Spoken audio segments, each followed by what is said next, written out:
How to activate the Macy's credit card online. Hey guys, let's get started. If you want to get your credit card activated for Macy's account, in that case, open any of your browser and then go to Macy's credit card online. Or you could just tap on Macy's credit card activation. This way, you will get a link by the Macy's customer service. That is the step to activate your new card.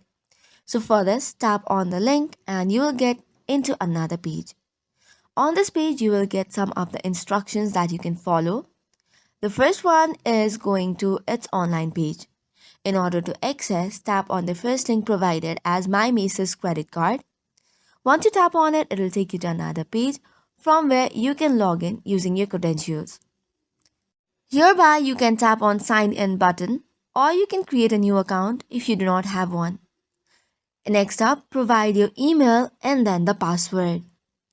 Also, in order to avoid multiple times login, you can click in Keep Me Signed In.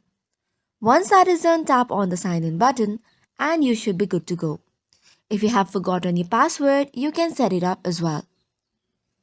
Now you have to click on Activate Card button once you have logged in, and there you will see Macy's credit card verification page.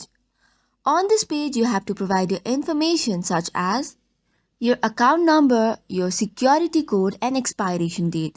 The security code information relates to the CVV number as well. So after that, you should follow some of the on-screen prompts and you're good to go. So that is all for today's video. For more such contents, do not forget to hit the like and subscribe button. Thank you and keep watching.